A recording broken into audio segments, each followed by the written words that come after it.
more like a cabbage. And then when I got home, the dad went, "Oh, that's scratchy, isn't it?" No, I haven't. I'm on a video. When I went back in the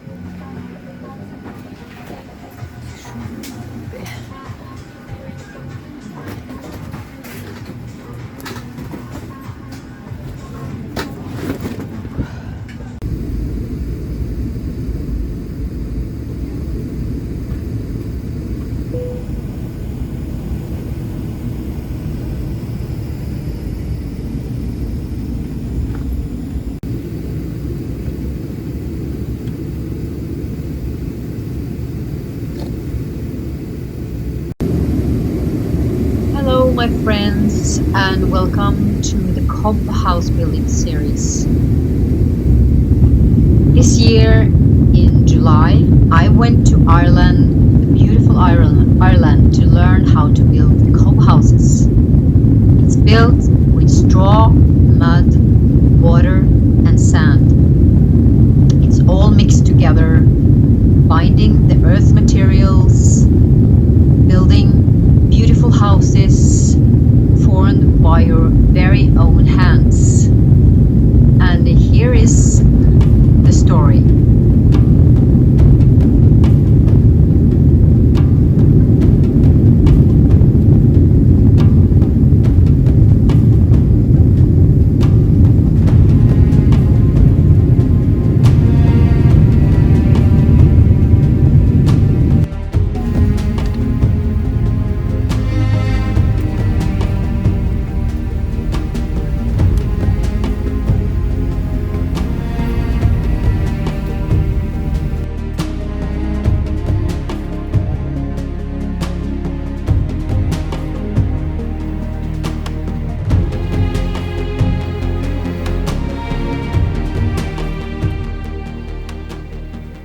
Lime. So you can mix this stuff in a cement mix. It's a cement mixer.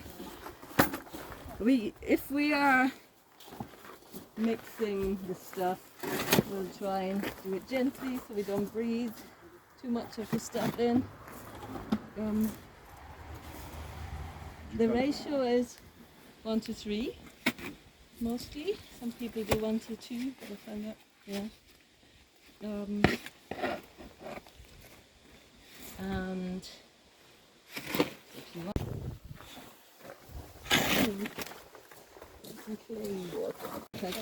if you want, I can at the end of this. You can finish this. The cement mixer, you would let it run for 20 minutes and it will improve. And I actually, Lime putty. Made it more it makes it more stickier. stickier. Thank you. Easier to work with. It might have stayed with one. So yeah, that's it. It sets and then it's over. With the lime, with the NH02, you could leave it till tomorrow. It'll be quite hard, but you could work it again. Just not even much more water, just more movement. Break it up, work it. It'll stick much nicer on the wall. It's easier to work the next day. We didn't do that, but we're going to use it anyway. I added a little.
Quite ready.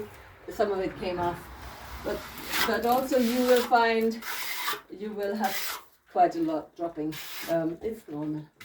It's in a way that you 1 centimeter in just take thickness. a small portion on the top of the trowel and add to what's already there.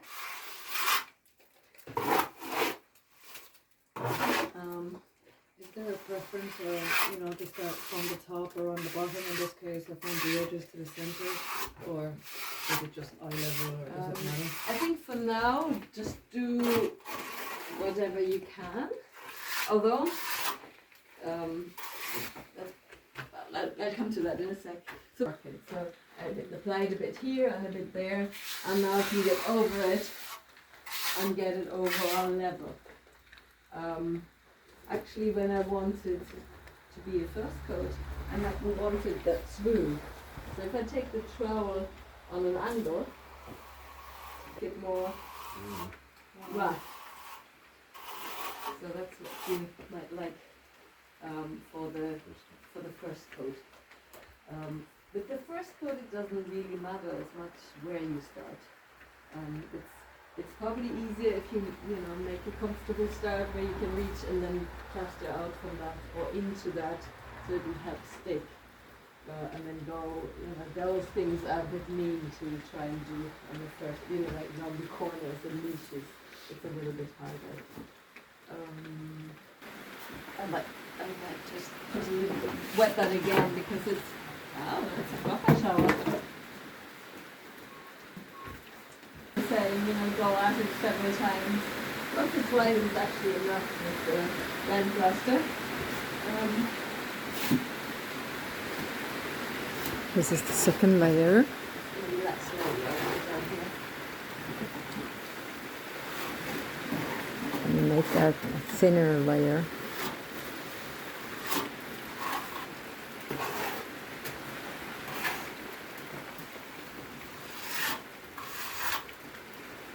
I've just made a little patch. Might put a little bit more beside it.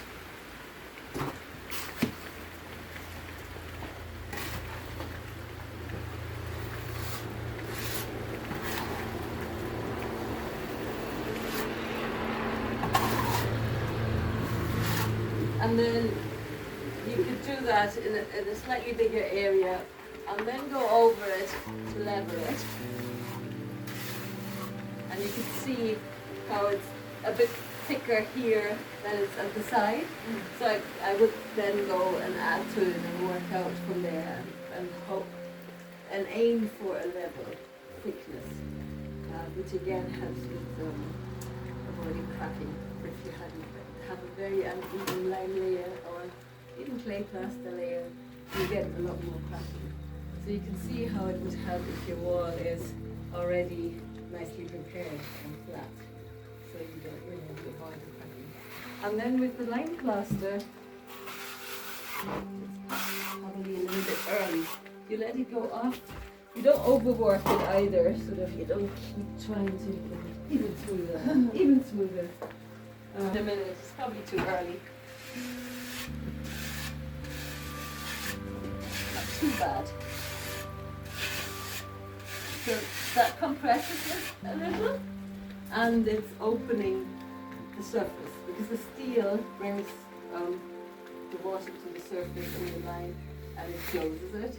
And if you use the float, it's usually wood or plastic, it'll open the surface, which helps with the breathability, and it helps with for the lime paint then to attach to it. So that's a good thing. Even if it doesn't look as smooth, like people often lime work it really smooth because that's supposed to get into the groove, but not with the lime plasters.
The acre was this, Svetlana? Was it 20 or 40? It's a significant difference between 20 and 40. It's a lot of land.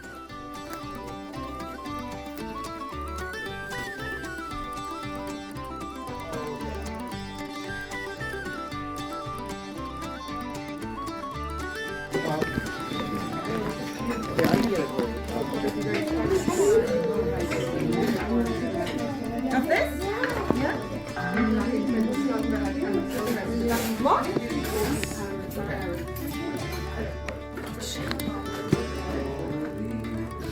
I hope it's okay if I'm filming a little here. I just have to show the rest of the world what great places like this do. Hello, world. Yeah.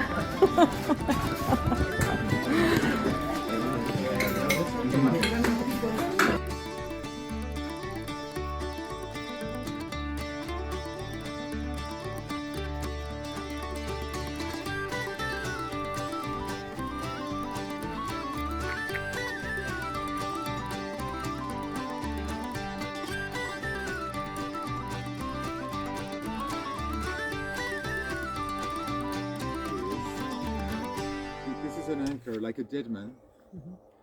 Anchors So for the roof. You're cobbing this in. How malleable this is, but just to get the idea. So this is cobbed in up to that sort of height, and once it's cobbed in, it's firm. It's not wobbling, and then you attach the rafter to that. This is the overhang over the wall, 1 or 2 feet, and this will go sort of up to the ridge, and then meet in 2 ways, or they meet. Okay, actually turn it. Or that's actually that has. You want to lock ones with the rubber on.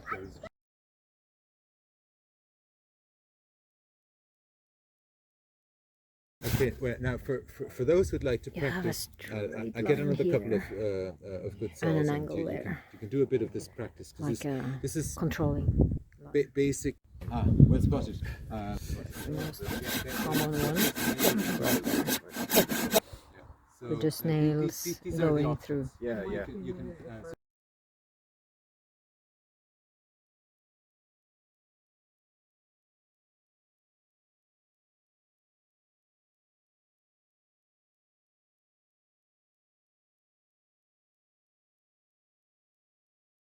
Put it on the rafters. Yeah. You put it on. It's like putting on slates. If you need to overlap something. Pust med membran.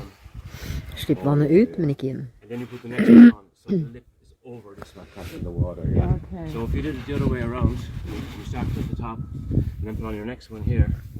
It's just going to pour in. So it's like slating. You start at the bottom and you work up. I only need 1 sheet for this now. There is actually marks on this, where this dotted line. On your next sheet, this dotted line will go on that dotted line. For the overlap. Oh, yeah. And then we staple this down. Just use a staple gun, and we staple this down to keep it in place. Your roof beams. What we're doing these days is taping up the joints. The tape is galvanized. They're dipped and galvanized, so they're not making rust. Okay, doesn't mean they won't. Taping up the joints, like, so you staple it and then you add tape. This is a you just put this on first, basically. Like we wanted going through the 2x1 and half going into your roof beam. You nail these down. Very easily. Tuck style. No, they won't. No, I'll explain this now. I'll explain this. We'll just give options to put on your roof. Thomas has gone through most, if not all of them, okay? This is the most common example out there. It's called composite. Looks like a slate, but it's actually made from concrete and fibre. It's quite delicate. It's only got about a 25-30 year lifespan. The reason why it's disadvantageous, it's cheaper than this, probably by 30 or 40%. But the reason why this is an advantage in terms of practicality with building, now I'm talking about practicality, we can go into the whole environmental stuff in a second. Okay, you can score them with a Stanley knife break them. Now, if you're building a straight plain roof, you have no need to cut your slates. Okay. Except for perhaps on the end. Except for yeah. edges where you have, but you need a special tool for it, and it takes practice to get it, and your hands will be sore. Okay. I've been doing a lot of this roofing. Actually walk around on the roof, which is really useful for me because I have to be getting up and every cup. So this is my first row. I'm starting my very first row of slates now here, right? Half like that. Okay. You can use crappier slates for your very first layer because they're not going to be seen. You can use bits that are broken at the top. For that, the top of it should be resting on this. Then your next slate.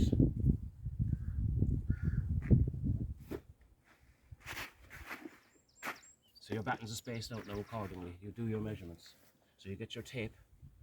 You're fixing the middle of the slate with 2 nails all the time. So it's always the next middle. Always the next middle. And then you work up at an angle. Usually what we do is we put on 3 slates, 1, 2, 3, and then we work along.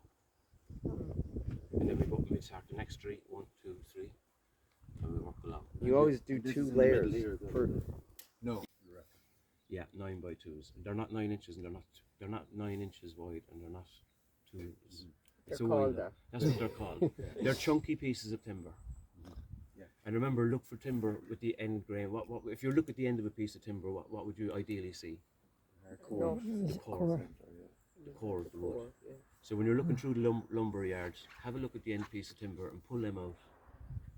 And the person in the lumber yard will think, oh shit, this person knows what they're thinking about. 30 mil gap for the air to flow. Insulation. So don't stuff the insulation in. You want to put it in nice and loose because it's the air gaps that are in the insulation that warm up and get trapped pockets of warm air, and that acts as an insulation layer. Tape the membranes together. There. I presume you tape You it above seal and the below then, joints. don't you? No, you don't need to Just tape once it on the below. outside. No. Oh, just You're on not the going to be. outside. You're not And going it's to very ever see the expensive inside tape. of this again. Yeah, Yeah. No, but so you just tape it on But the it's outside. worth it. And so So roundwood is always considerably stronger, and you need you get away with a lesser diameter than for covering spans and so on structurally.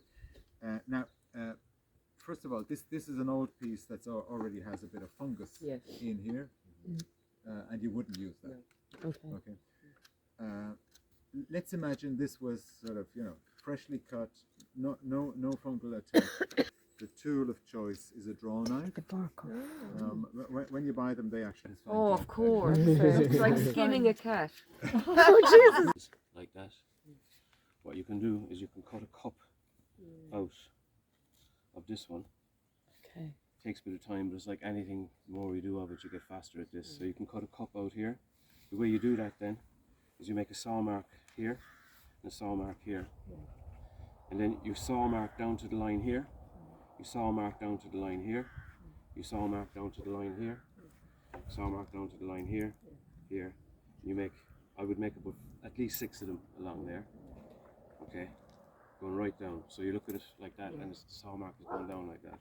Then you can chisel it out, clean it up, and you do the same here. And one cup fits into the other cup. And it reduces that span between the 2 pieces. So then you can get a bolt down in between. Oh yeah, that's clever. Or a coach screw or a coach bolt. Makes sense. Yeah.